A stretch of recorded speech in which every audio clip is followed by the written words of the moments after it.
So guys, in this video we will be doing the shocker box from the HackTheBox, which is a return machine, and the IP address is 10.10.10.56.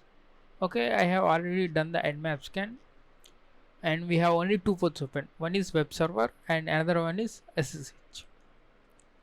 So you can see SSH is hosted on 2022, so 222, and you can see the port 80 is a normal web server. And then you can see the version Apache 2418.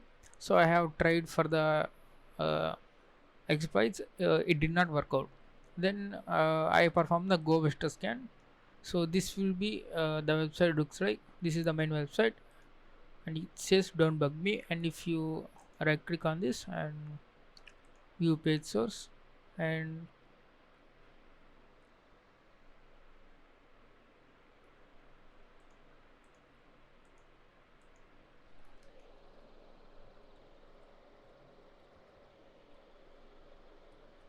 so you will get this image bug.jpg. You can click on that and there will be no other files here. So you can also use the go vector to scan for any files, so you will not get any, but you will get the two directories. So those are CGI bin and server status. So if this server status gets a forbidden access forbidden error, and if you get the CGI bin, and you can expect some scripts inside the CGI bin, so it is can be vulnerable to the shell shock vulnerability. So what we can do is we can take this URL and we can apply the directory brute forcing again on this URL. So I have done this go buster on this URL, and you can see here uh, the extensions I have used are SSH and PHP. So actually PHP is not that much required, and I have added this SSH because it's a Ubuntu box and the scripts can be stored in the SSH shell script files. And luckily we have got this user.sh. Now what we're going to do is copy this URL and go to this. So it says content type text or plain, so it's just an uptime test script. Okay, you can see here this content type is the our HTTP request header, right? So what we are going to do is we are going to manipulate this, and we are going to uh, modify the HTTP header content type. So okay, now I am going to show you in the two ways, with Metasploit and without Metasploit. So okay, first I am going to show with Metasploit. So all you need to do is you can search for shell shock. Type the shell shock. Sorry, spelling mistake. Okay, now if you see carefully observe, you need to identify the exploit which is vulnerable for. You can see here this one Apache mod CGA bash environment exec. So this is the correct exploit because it will convert all the HTTP headers into the environment variables, and that bash uh, will parse these environment variables, and then we need to execute this code again.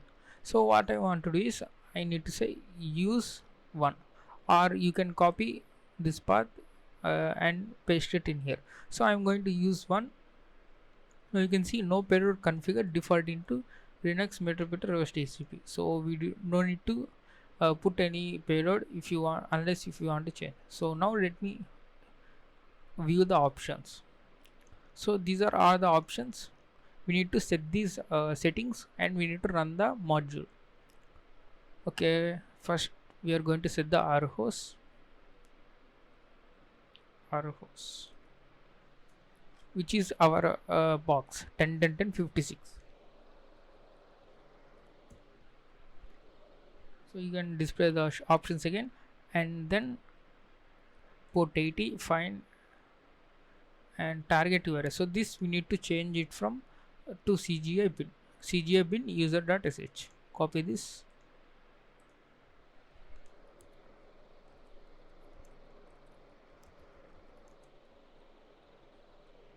So now hit enter, and we need to change this L host and L port.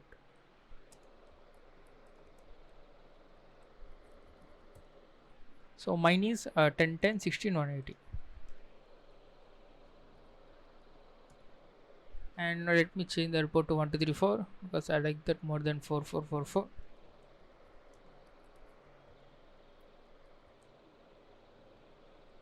So let me view the options finally. So you can see the, so you can also change the header to content type. So okay, anyway it should work. So let's say set.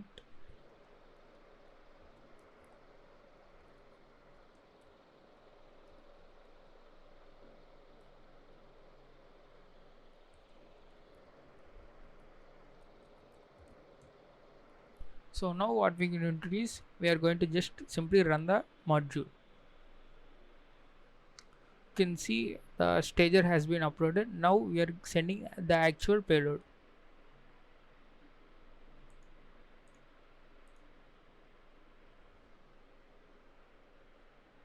So you can see interpreter session open. Now we can get the shell using the shell command. So we can type the who am I, and it's saying shelly. Okay, now I'm going to terminate this one. So let's say exit.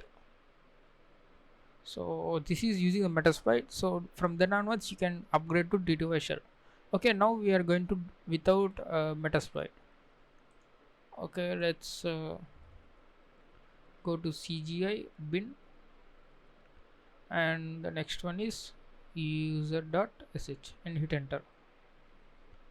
Okay, now so it's saving file. So anyway, click the interceptor and refresh this page. So what we're going to do is we are going to modify the, I'm sorry, not this one.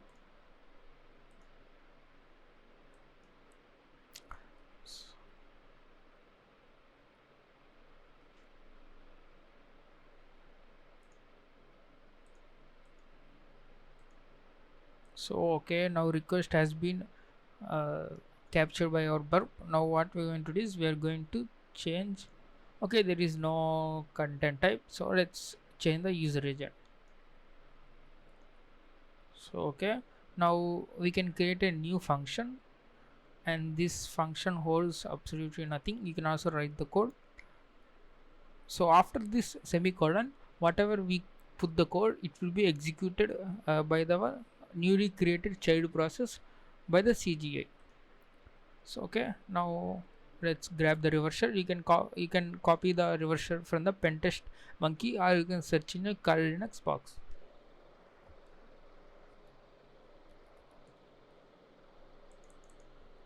So let me copy this. Before that, let me start the listener, and I'm going to reasoning on 1234.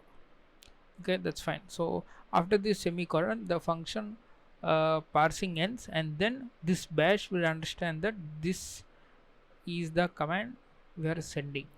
So this is the loophole in this bash parsing algorithm. So okay, whenever I click the forward.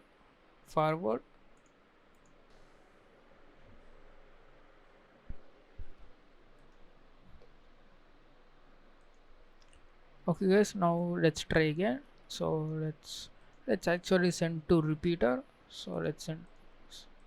So let's change this user agent again. So I think there will be some differences. We need to put the spaces correctly. So now let me say bin bash and give the command this one, this reversal, and now click on send. Now you can see connection is. So in the previous attempt we did not get because of the spaces. So now we can say who am I, it's Shelly. Okay, now let's say which Python 3. Okay, there is Python 3, so we can get the TTY shell. Python 3, execute this command.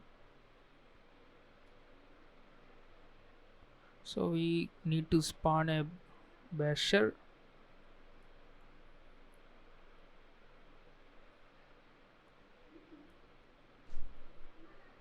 So now let's say ls. Now there is a user.sh. Okay, now let's go to previous directory, say ls. Okay, actually these are some libraries. Let's go to home directory. and let's see there are any other users. Okay, there is only one user, Sherry. Let's go to Sherry. Sorry.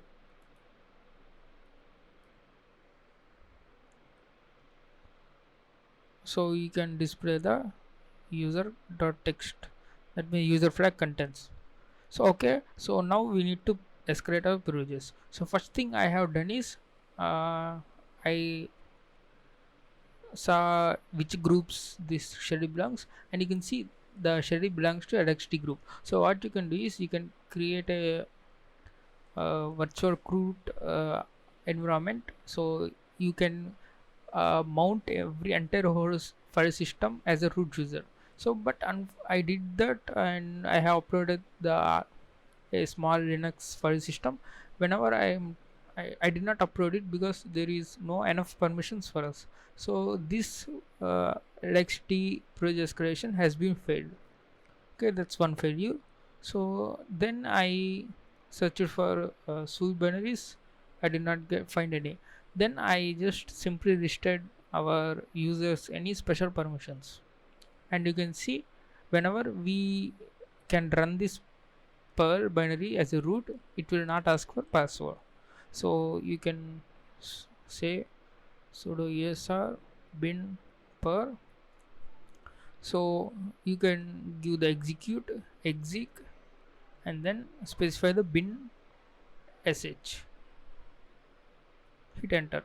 Now you can see who am I. So instead of this one, you can also specify the reversal per reversal.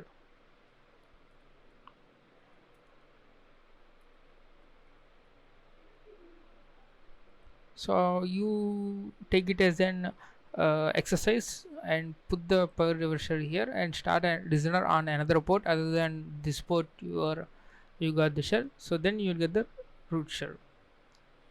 So you can see here we have successfully pawned the machine in the two ways, with the Metasploit and without Metasploit.